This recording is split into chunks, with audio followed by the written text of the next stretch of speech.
Ako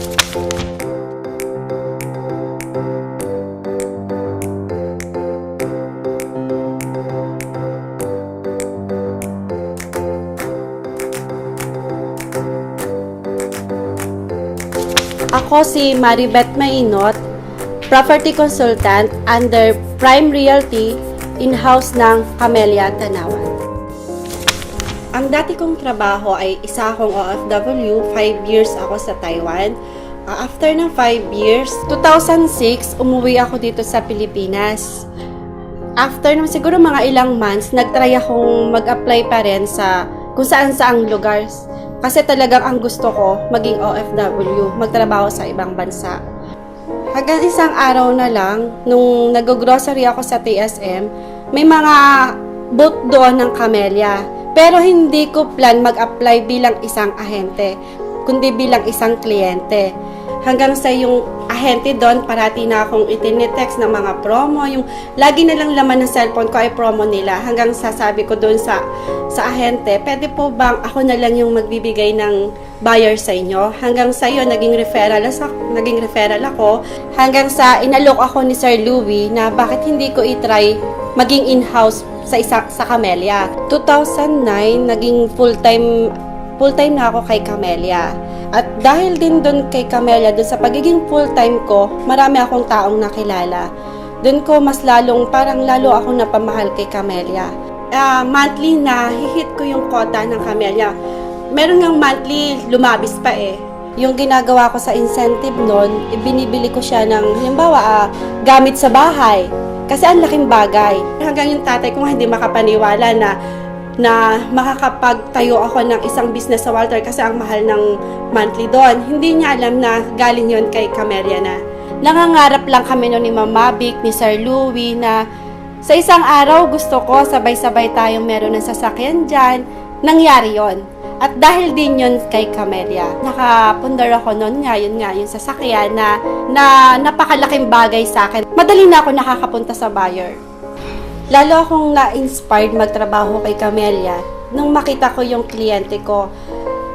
Nagpasalamat siya sa akin. Sabi niya, Miss Beth, thank you dahil sa sobrang kakulitan nyo. Eto na, natupad ko na rin yung gusto ko na magkaroon ng sariling bahay. At simula nun, parang tuwing makikita ko yung mga kliyente ko, parang lalong hindi dahil gusto natin makabenta dahil sa komisyon hindi. Ang iba yung nararamdaman ko sa tuwing makikita ko talaga yung mga naging kliyente ko na nakatira na sa Camellia. At dahil nga sa pagiging loyal ko kay Camellia, natanggap ko ang most efficient property consultant in 3 consecutive years. At eto na nga yun, yung bunga ng paghihirap ko, pagpupuyat at pagpupursige. Good morning, I'm Mr. Rizaldi A. Aberli of REA Premier Properties and Development Corporation. I'm a Managing Director, a licensed broker, a licensed appraiser, and I'm handling Camellia Batangas Plus cluster.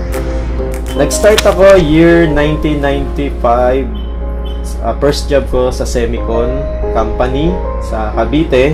Then 2 years ako doon.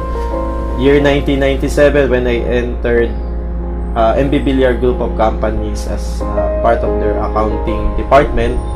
1997, then hanggang 2003, yun ang aking previous job sa company ng Camellia. Ang binibenta namin that time is Plantation Meridian. So, we pioneered the Plantation Meridian. Hindi ko nakita siguro yung sarili ko na nagwo-work sa opisina.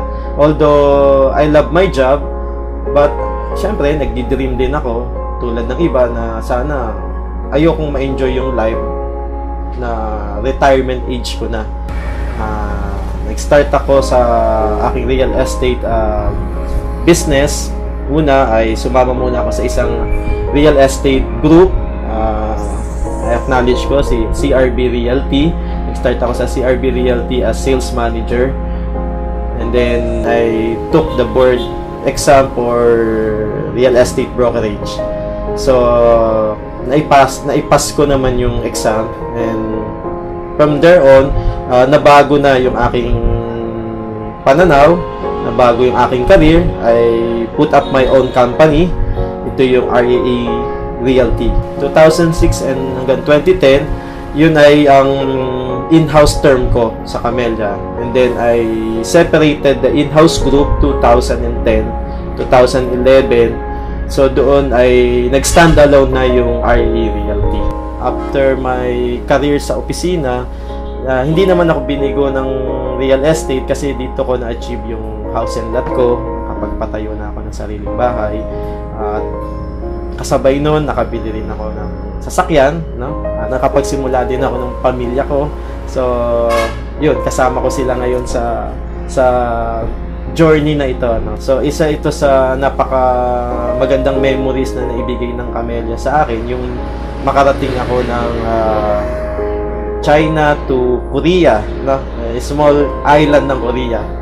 All expense paid, masasabi nyo, andun yung enjoyment, yung memories, kasama mo si Senator Villar, talagang kakaiba. So yun yung nagbigay sa akin ng confidence para magstay sa Camellia. Dahil nakita ko na talagang dito ako lalago, dito ako uunlad. During 2014, yun.